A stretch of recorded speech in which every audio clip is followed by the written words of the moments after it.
I'm Jake. I'm Tom. We are Velocities in Music. On this podcast, Tom and I discuss a gaggle of topics pertaining to modern music, including artist deep dives and new music wrap-ups. It's that time of year again, Tom. Woo! 2017 is officially drawing to a close. It is. It is a snowy day in Boone, Iowa. Both Tom and I are in Boone, Iowa. And we are here today to talk about Velocities in Music's favorite albums from 2017. Before we get started, you can help support Velocities in Music. Subscribe to Velocities in Music on your favorite podcasting device, probably a cell phone, to automatically get our latest podcast episodes sent to your device for your listening pleasure. Want to help Velocities in Music grow? You can. Velocities in Music was founded on the idea of creating an enriching discussion about modern music. Please share Velocities in Music with the music enthusiasts in your life. Together, we can move music discussion forward. Tom, if you had to sum up 2017 music in one sentence, what would that sentence be? This is how we kick off podcasts. Me putting you on the spot. It would be a long sentence with a lot of commas and subordinate clauses so that I can describe as many things as possible. By the way, for those of you who don't know, Tom graduated in several years ago with an English degree from Iowa State University. That didn't come out just now, did it? Oh, man. So 2017, compared to 2016 and in years before that, it was an interesting year to me. I feel like albums were much stronger this year than they were last year. Like the albums that I really liked, I've really found myself falling in love with more than my top albums from 2016. Sure.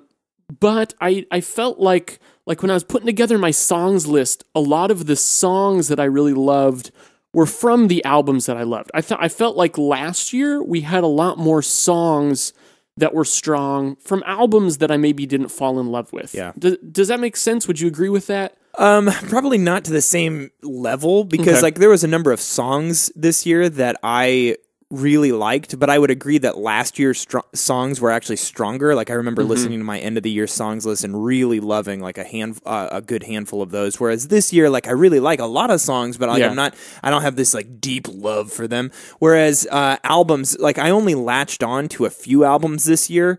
And the albums that I latched onto hard. And then there was like just a whole bevy of albums that I liked, but didn't really cause that like I'm going to listen to these for the rest of my life sort of phenomenon. And part of that's just due to, just life changes and things like that, your ability to actually absorb records and what records you're into at the time when you're going through life changes. So I'm sure that affected that. For sure. I've noticed too, though, what I like about 2017 in terms of direction, in terms of the direction that music is going in from a creative standpoint, is I feel like we just have all of these really creative, unique artists coming out that I am really excited to see where they're going. And in 2017 in particular, I feel like we saw that from solo artists, both in, I would say, like the pop/R&B genre and like the indie singer-songwriter genres. So many great artists. On the pop R&B side of things, we've got artists like Sampha, Moses Sumney, Gabriel Garzon, Montano.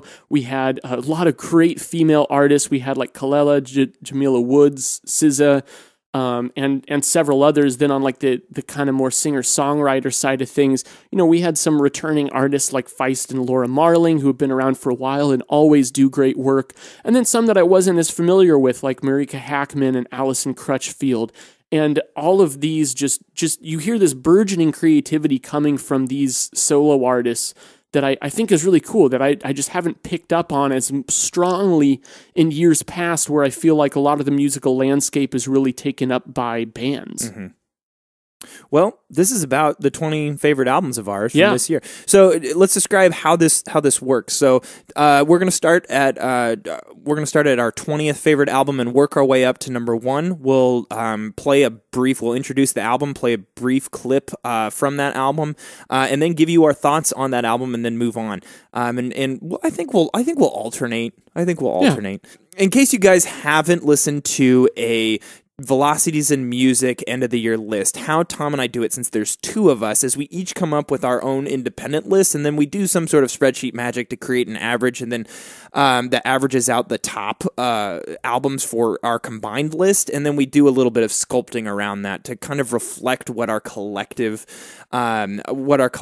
favorite albums list. And I want to be clear, this is a favorite albums list, and obviously, like, we're gonna like albums that we think are good albums and well composed and all the qualities, but like the fundamental thing that drove Tom and I to start Velocities in Music was the fact that we realized that while there are things that we describe are good albums, there are characteristics of albums that make it good to us.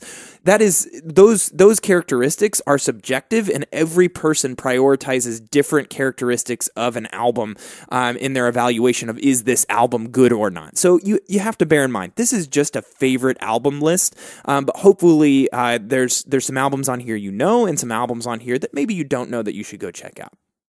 With that, I think it's time for us to get started with our 2017 favorite albums list. Let's do it. And I will kick that list off with number 20, Gabriel, Garcia, and Montano, Hardin.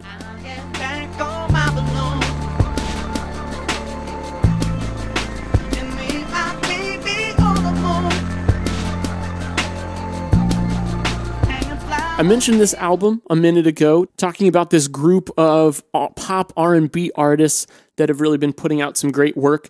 And for me, Gabriel, Garcia, and Montano was one of those. I found Hardin to be an album that stuck out to me because it's in a genre that I don't typically connect with very strongly, but there were just some really great tracks on here that kept me coming back. Tracks like My Balloon, Sour Mangoes, Fruit Flies. While you have that kind of crooning R&B style vocals and a high falsetto, you also have some really cool kind of off-kilter beats and auxiliary percussion that he's using, making the rhythm sound really interesting, but then also some just nice kind of toned down ballads. There's a lot of good variety here, and overall I just found the quality of the album to be really consistently high. At number 19 on our favorite albums list of 2017, we have Cloud Nothing's Life Without Sound.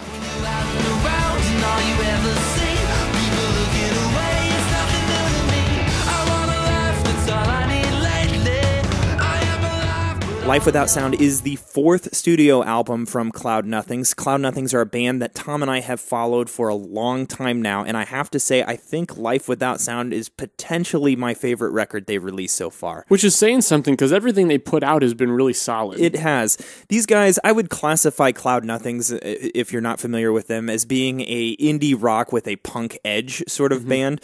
They definitely have roots in kind of that punk rock sound, but it's a very indie rock sort of sound. You have a lot of very driving, upbeat tempos with bright sounding electric guitars that have this right amount of distortion. The vocalist, he does a very good job of belting out kind of, I wouldn't say cathartic lyrics, but it has this kind of like darker undertone to it.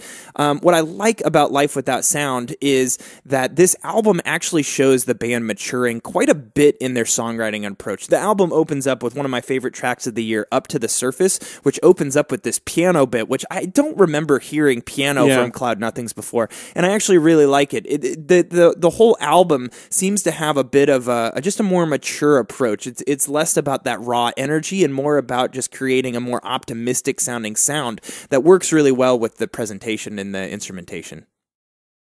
Number 18 on our list is Lorde with her new album Melodrama.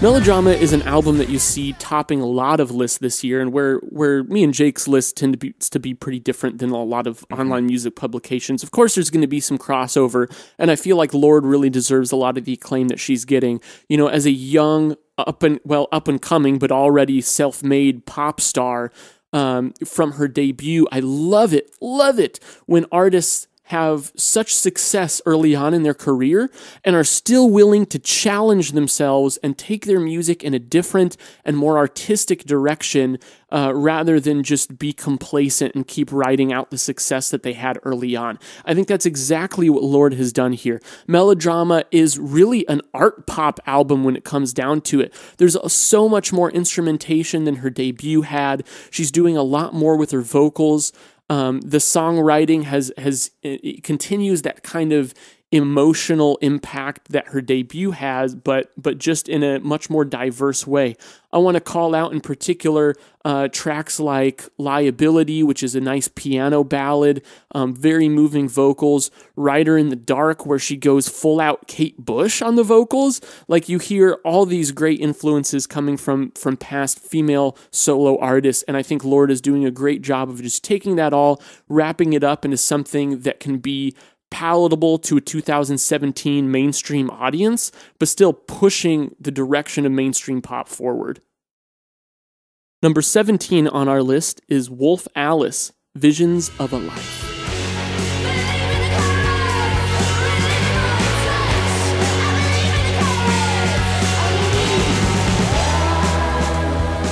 When Visions of a Life came out, I listened to it the first time, and I really liked it, knew it was something I needed to come back to. So what Jake and I do is we have this ongoing spreadsheet and we mark off albums that we want to revisit. Well, that's an album that I revisited then just within the last month or two, and it just really struck a chord with me. What Wolf Alice is doing on this album is so interesting because they've hit this sweet spot where they're able to combine all of these different genres. I hear elements of dream pop on here in tracks like Don't Delete the Kisses. You also hear like some kind of blues rock and classic rock influences.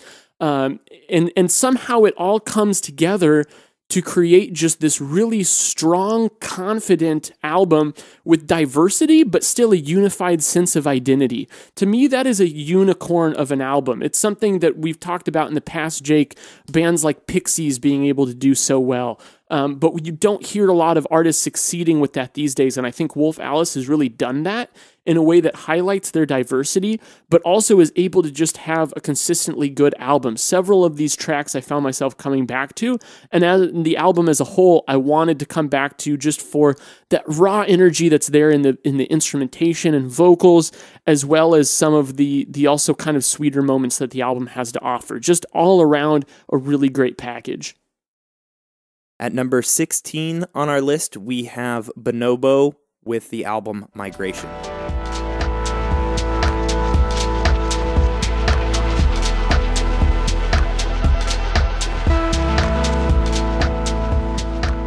Migration is the 6th studio album by Bonobo, but I will admit this was my first interaction with Bonobo as an artist. Bonobo is a electronic artist based out of LA. He does, I don't know, I would describe Migration as being very, it's electronic based, but it almost drifts into ambient at times. It's not as beat focused. It's really a lot about the mood and creating an audio world. That is true. My original notes said it's well-crafted, moody electronica with a dense amount of ambience in the mix, and like that to me has really been a sticking point with this record. Is that I like listening to this when I'm in an atmosphere that needs atmospheric music to go along with it. And I really dug this album when it came out, but it wasn't one of those that I fell in love with. I didn't actually fall in love with this album until August, when actually my wife and I took a trip to Glacier National Park. Ooh. And we got up early in the morning. We were starting to drive through the mountains, and so there's this road that actually goes up into the mountains in that park called Going to the Sun Road, and we listened to this on that drive. That sounds perfect. It was perfect. It was. And from then, now I have memories associated with it, but that's the sort of austere sort of atmosphere that Migration presents. It has lots of electronic washy elements that come out, a lot of great melodies. There are a few tracks with vocals that I really, really liked, and they bring in guest artists. The most notable there is track 2, Break Apart, that has Rye on it. I really, really like the vocal presence on that album. This thing flows very nicely. I would say that the back half is just a little bit weaker than the front half, but like this is an album that I kept coming back to and probably my favorite ambient release of the year. Next up, we have number 15 on our favorite albums list, Japandroids' Near to the Wild Heart of Life.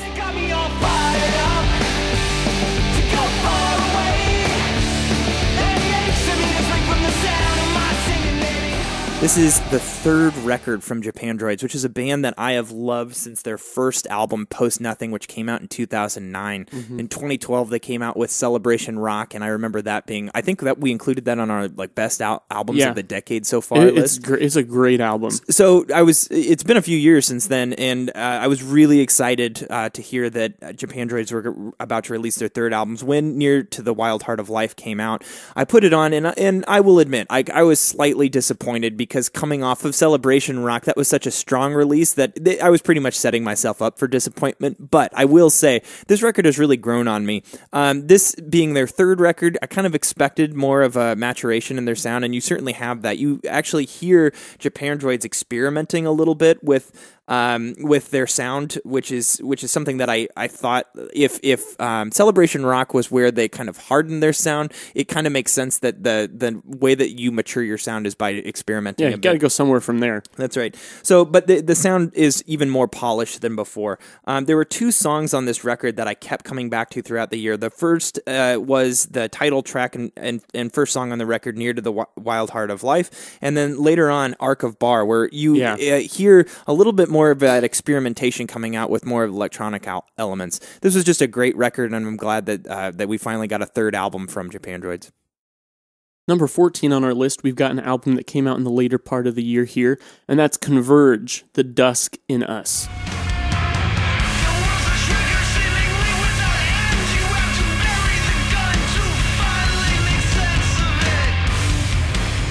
When I heard that Converge was coming out with a new album, I was very excited because this is another band that they just don't do wrong.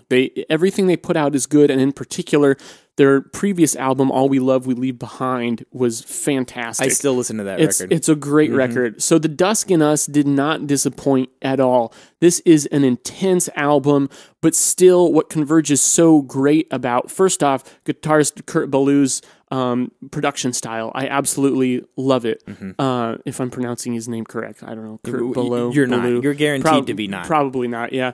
But his production style is great because it's really murky, but very, very thick in the guitars and the drums, just that mid-range powerhouse, and the vocals blend into it wonderfully. But it's not just all, guitars cranked up to 11, right? There are plenty of moments where they bring it down, create a more brooding sense of atmosphere, and then those hard-hitting moments pack even more of a punch. They're using all the right tricks that they've mastered over the last, however many years that they've been a band, but they're still just packaging it together into albums that remain intriguing, remain fresh, and just high quality all around. At number 13 on our list is Manchester Orchestra, A Black Mile to the Surface.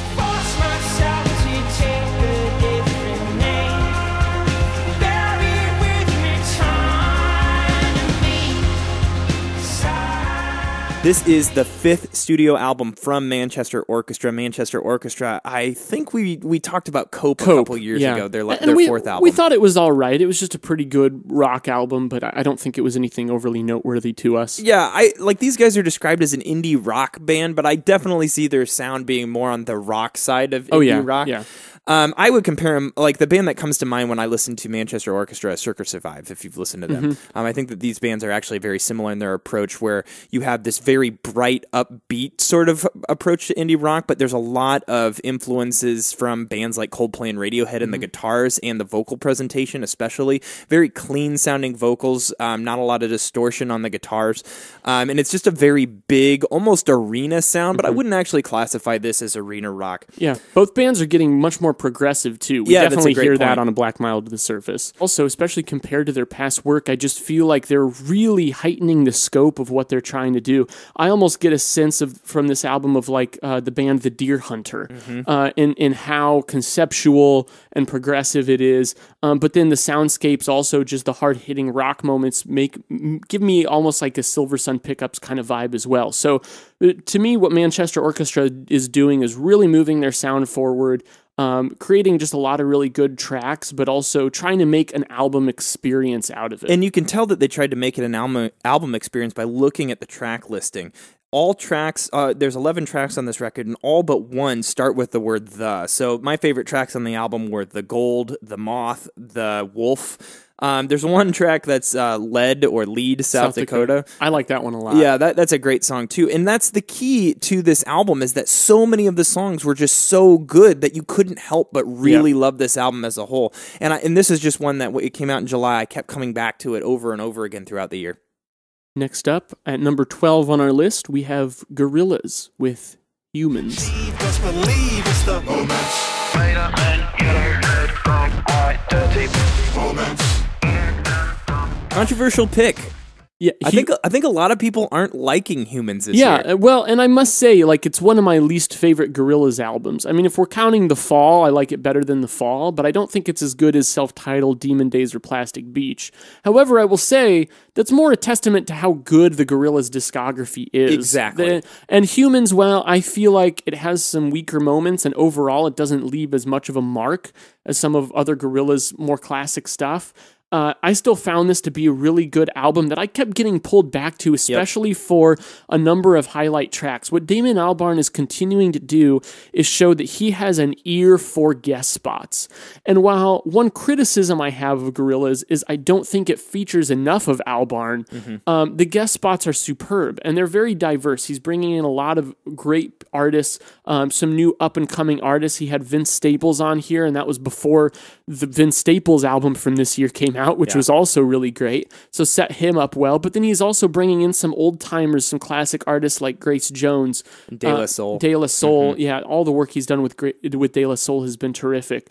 So this is another worthy addition to the Gorillaz catalog. I'm always looking forward to hearing what Damon's going to do next. And you know, while Humans, maybe I won't come back to it as much as the other Gorillaz albums, I still really enjoyed it and will certainly be coming back at least to a lot of the tracks. Yeah. At number 11, we have Laura Marling with Semper Femina.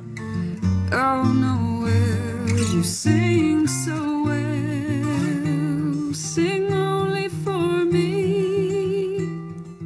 Semper Femina is Laura Marling's 6th studio record. And Tom, we've had the privilege of reviewing the last 4 records. Yeah. And Laura Marling is a British singer-songwriter. A lot of just really lush compositions with finger-plucked acoustic guitar. And Laura Marling's vocals, I think, are a highlight of her sound. Oh, yeah. In addition to that, she just writes really forward-thinking, progressive songs that just don't fall into any sort of cookie-cutter sort of like verse chorus structure, which, as you guys know, I love when artists get a little bit more experimental with their song structures. Laura Marling's songs aren't overly ambitious. She's just making an artistic statement, and that is certainly true on Semper Femina. At number 10, cracking our top 10 of 2017, is Feist with her new album, Pleasure.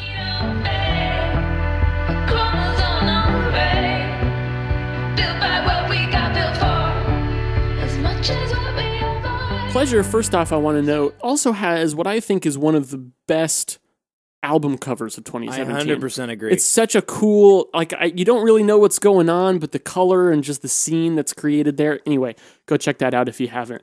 But what Feist is doing on her 5th album, Pleasure, is continuing to take her singer-songwriter, indie pop, I don't really know what to call her because she's in a world of her own. She's continuing to develop that sound. And where, a decade ago, you saw her album, Reminder, topping a lot of critics' lists, and rightfully so, compare this album to where she was then. That then was more of kind of what felt to me like a piano pop kind of sound.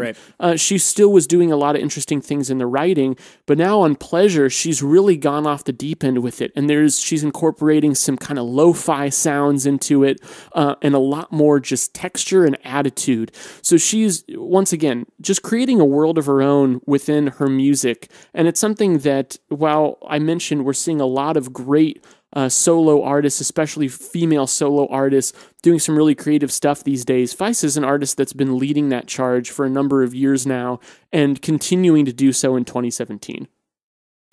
At number 9 on our list, we have The National with Sleep Well Beast.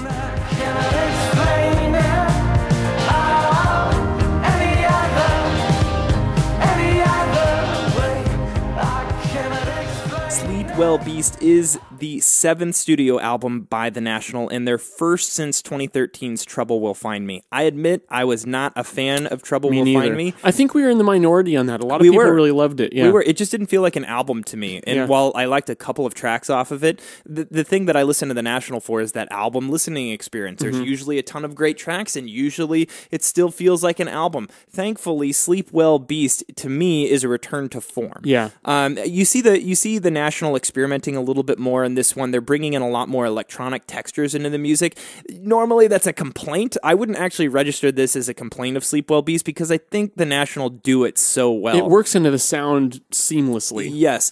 And another thing is that the whole album just feels a little bit more tenuous and emotional, but they also aren't holding back from really letting themselves go on some of these. You see a couple tracks here, like the single, System Only Sleeps in Total Darkness, that actually get up into a little bit longer of a track length. You see a little bit more sprawling, progressive songwriting on this, which I really like, and I think that they did a great job on. There's a particular track, Turtleneck, track 6, that rocks the hell out, and I think a lot of National fans don't like it, and I don't understand why, because I think that it's right in the middle of the album, and it adds this needed intensity at the right moment. I love that track, and it's the most rockin' thing they've done since songs like Abel and Mr. November from Alligator. Yeah. Like that's the kind of track that, while I loved High Violet and Boxer, really all of their last 3 albums have been lacking. Absolutely. So I think it's cool that they're bringing back those elements of their sound. When Sleep Well Beast first came out, I listened to it a few times, and I really wasn't digging it, but I have to say that's just the way the National is. It took me like a year to get into High Violet. Now it's one of my favorite records of all time. Trouble Will Find Me, not so much. I still haven't warmed up to that one, but Sleep Well Beast has already captured me, and I am just in love with a number of tracks on this record. This is a must-listen record of 2017. If you're a National fan, you've already checked this out. But if you're not a National fan, it's time you sign up. At number 8 on our list, we have Mogwai with Every Country's Son.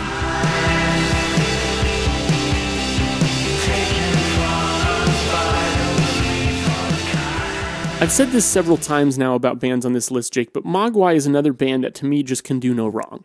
Their last proper studio LP, Rave Tapes, that came out a few years back, was, I thought, a really good album.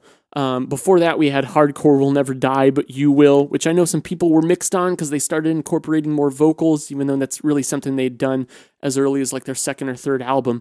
But we're see some more vocals being worked into Every Country's Son as well, but not as much from a melodic sense. It's more about the mood and the texture that it creates against the instrumentals. But Every Country's Son was an album I kept coming back to and just being blown away by the tracks, just track by track, and the entire mood that it creates. I mean, Mogwai, they're one of what I would call like kind of the forefathers of this genre. I mean, they haven't been around as long quite as some, not like since the early 90s, but still they really helped to define what post-rock is today. And Every Country's Son I see as a proper continuation of that. Number 7 on Velocities and Music's favorite album of 2017 list is Do, Make, Say, Think with Stubborn Persistent Illusions.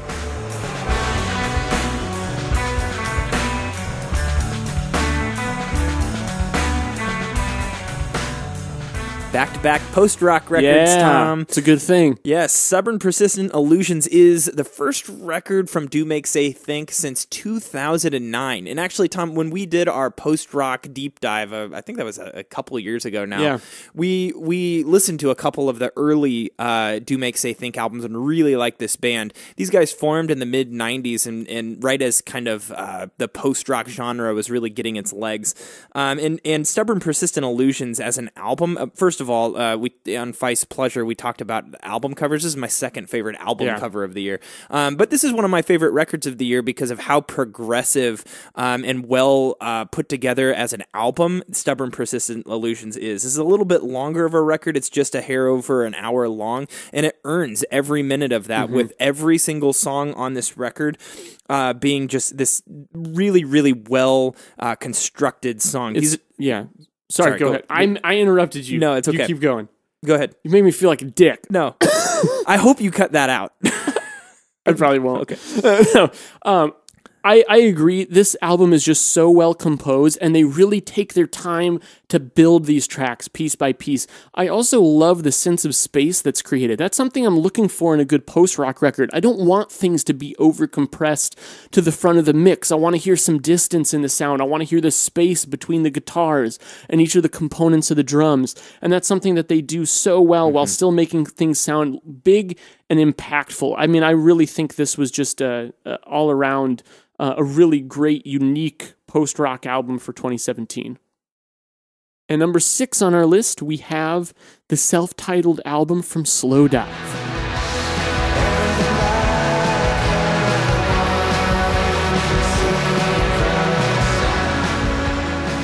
Slowdive, this is their first album in 22 years. Yeah. Who does that sound like? Pulling an MBV a little bit here. Also kind of within the shoegaze or dream pop rock realm. Slowdive is a great band that released a few really great albums in the 90s. And now they're back with their self-titled album. Who knew, right? Not only are there only 8 tracks, but just so many of them are highlights. This thing never lets up. It's an album that came out earlier in the year, and I know, Jake, both you and I just wanted to keep coming back to it. Yeah, I really enjoyed the songwriting and the production on this album. It just has this very dreamy feel to it. The first 2 tracks on this album I could not get away from. The title track, Slow-Mo, not the title track, the first track on the album, Slow-Mo, has this vocal melody that seriously gets stuck in my head. And when I listen to this song once, I will be listening to it all day in my head. And then I think probably the most interesting song from a songwriting perspective is track 2, Star Roving. This is a really great album and everyone should listen to it. Time to crack the top 5, Tom. Yeah. At number 5, we have Marika Hackman with I'm Not Your Man.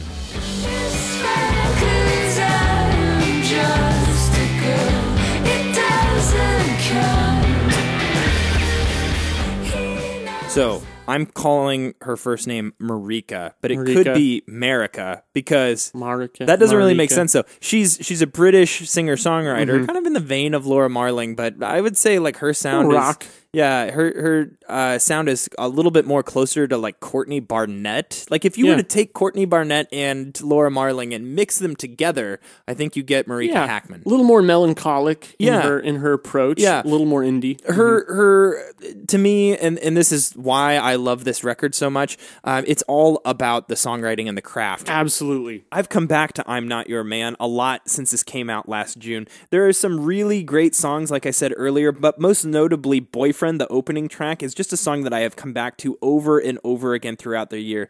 Marika Hackman is exemplary in her songwriting craft. Every one of these songs tackles a different angle and exposes her great ideas.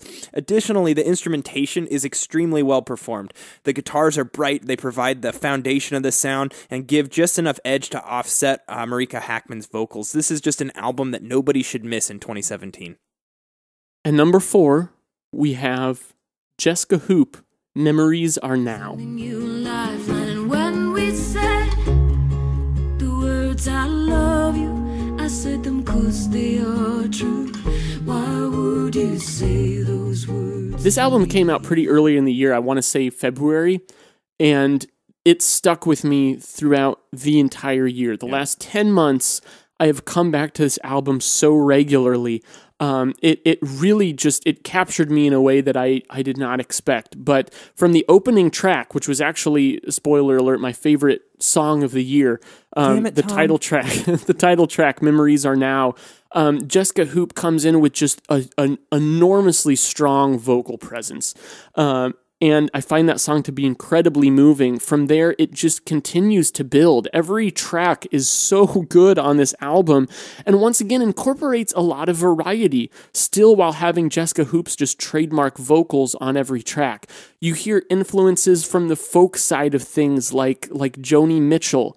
You hear influences from kind of more the art rock, art pop side of things like Kate Bush.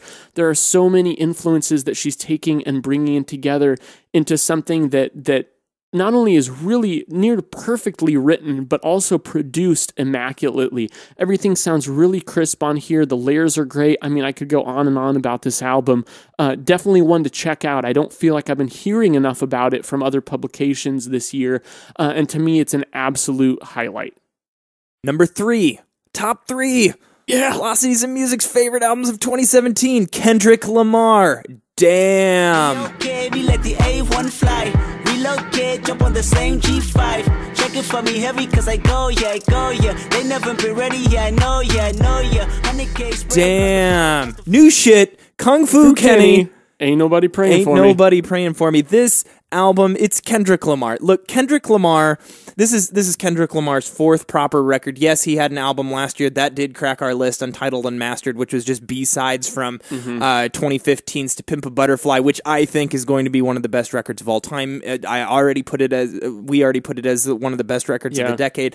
So, Kendrick Lamar, what do you do after you release one of the best hip-hop albums of all time? You drop Damn, which by all intents and purposes should really not be a great record considering the strategy that he went with. He just wanted to release, or it seemingly wanted to release, like a more traditional hip-hop record. He brought in a bunch of different producers. He has a bunch of different styles of hip-hop tracks. You have the more like kind of druggy lo-fi sounds like on tracks like Ya or Fear, and then you have like club bangers like on DNA, but like all of it sounds really good. Yeah. And it's because Kendrick Lamar is just the best.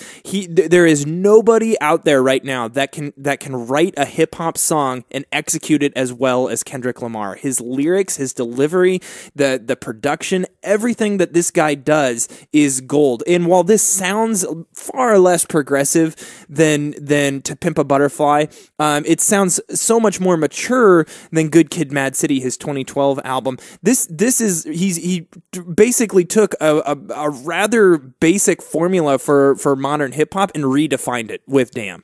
Number 2 on our list, we have Hot Thoughts by Spoon. Hot thoughts all in my mind all of the time. This is another album that came out much earlier in the year, in around February or March when we were doing our Spoon deep dive. Yeah. It was what helped kick that off. And man, that was a lot of fun doing that. If you listen to that deep dive, you'll hear more of our, immediate thoughts on Hot Thoughts when it first came out. But since then, I've still come back to this album. And really, what's a testament to how good this album is when I was putting together my favorite songs of 2017 list, I think I pulled like 6 from this album. Too. It's that good throughout. And the title track, keying off with the title track, with Britt Daniels' kind of falsetto that he brings into the sound, which fits with this album. He uses it a lot, and it's more of an electronic kind of album, so it fits with that. But while this is a little bit poppier and maybe less rockin' than some of Spoon's older stuff, I just find the songwriting to be terrific. Consistently intriguing, consistently not relying on chorus hooks, but rather just relying on the full mix to carry the work. Yeah, almost every one of these songs has a fantastic melody on it that gets the song kind of stuck in your head. And in doing the Spoon deep dive, one of the things that we noticed, like Spoon's best albums don't have any weak spots, but many of them do. They're all good because Spoon is just a great band, so a great band consistently puts out good albums. But the thing about Hot Thoughts is there are no weak tracks of this. This thing just is constantly hitting you with the best songs of the year throughout the album. And Tom's totally right. Like, I narrowed on my favorite songs list. I only pulled 3 from this, but I had to force myself to not pull every single song. And that was actually a challenge. And that's when you know you have a really masterful record. Tom? Yes. Are you ready for number 1? I am ready. Velocities in Music's favorite album of 2017 is Brand New, Science Fiction.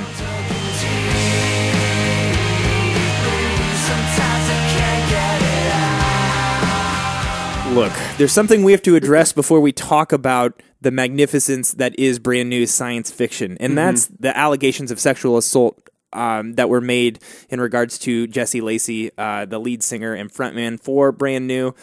Look, in no way is it ever appropriate to treat somebody that way, and by no means is Velocities in Music condoning any action that was taken by Jesse Lacey and in us putting this as our favorite album of the year. That said, we try really hard at Velocities in Music to separate the people making the music from the actual music itself. Yeah. His actions that happened in the past have no bearing on the quality of the music that's on this record, in my opinion. Yeah, and that's how it is. And I understand that different people internalize that differently. You know, I think that, Jake, the way that we listen to music, we connect to the product, right? We connect to the musical output, the music as its own entity, right? And I totally understand where people will have trouble creating that separation. People who connect to it more through the person creating it. I've never really been that way, so I don't find myself having as hard of a time still enjoying the music when something like this comes out. But it's a difficult topic, and I understand that people are going to have a harder time differentiating the two. And I think it is important to say that we absolutely don't support that kind of behavior I agree with that. in any way. So our endorsement of the music and our saying that we enjoy the music does not tie back to that in any way. But also, I think it depends on the situation, right? And we talked about this more extensively in a podcast that we devoted to how do you separate the artist from the art? Can you do that? How do we do that? To what extent do we do that? I think it depends also on how much those darker parts of a person's life that you might disapprove of, that might be disgusting or abhorrent, come through in their art. And that's something that I think when you listen to some older Brand New records in light of that, it comes through a little bit more. If it wasn't for Jesse Lacey's, demons and personality traits coming out in his music, might be a little easier to separate that. Well, and the albums might not be as dark, or might not be, and those are things that we naturally find ourselves relating to in the music. It is, and you hate for that to be the reason that something is good, and really, it's never worth it. It's never worth, great art usually comes with some kind of struggle and some kind of sacrifice, and it's never right when that comes at the expense of someone who's not the artist, right?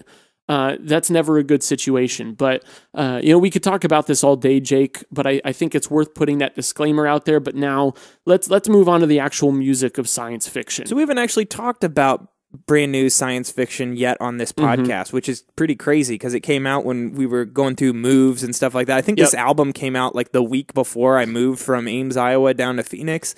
And man, has this record like shaped the last few months for me. This is potentially my favorite record that we've listened to since starting Velocities in Music. Wow. I cannot get enough of this thing.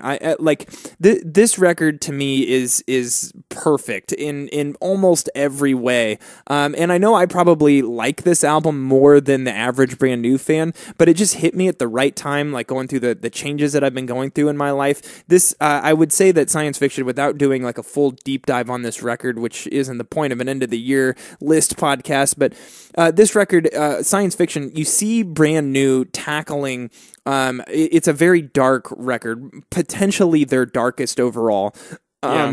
With the only rival there being 2006 Devil and God Are Raging Inside Me. And Science Fiction doesn't rock out nearly as much as like any of their previous records, especially coming off of their last record, which was all the way back in 2009 when they released Daisy. Daisy was it was all about extremes, very dark, very loud, very quiet at parts. This record is much more just straightforward in its songwriting and its approach. The second track on the album, Can't Get It Out, is one of my favorite songs of the year, and that song in particular I think sums up this record really well, in that it really describes lyrical themes around depression and paranoia and self-loathing, that sort of thing, and it just it hits you, just the way that these songs are written. They're written in such a way that it really resonates with you. And you can tell that the production was really slaved over. Yes, absolutely. Every part of the layers in the mix was so deliberate. Every attention to detail in the guitars. You mentioned, Jake, that this album rocks out a lot less. There are certainly some hard-hitting moments, some rockin' moments, but it's not as common, and there's a lot more acoustic guitar in here. Absolutely. The acoustic guitar sounds crisp, it sounds spacious, and I actually like that there's more acoustic in here. If you're just a straight rock fan and you're looking for just for guitar to be blasted at you all the time, there's something to be said for that. But I would argue that really heaviness in the sense of hammering guitars and drums is not really what makes an album dark. What makes an album dark is what they've done with Science Fiction here in making just this brooding environment, and just you can't help but get sucked into the black hole that is this album, in all of its shifting moods and energies. And I also like that they really take the time to develop that on here. While there are a lot of highlight tracks, they're not really like rock singles in a sense, right? You have a lot of longer tracks on here. I mean, it's 12 tracks and a little over an hour long. So you have an average track length of a little over 5 minutes. The first and last track, the first track being over 6 minutes, the last track being about 8.5 minutes. He's really taking the time to build the tension in these songs, and that also gives the time for each aspect of the sound to kind of come in and help the track build slowly. I love that approach. I also love the kind of piecemeal approach to some of these tracks, like Same Logic / Teeth, which has kind of two parts to it that flow into each other really well. There are several tracks on here that do that as well.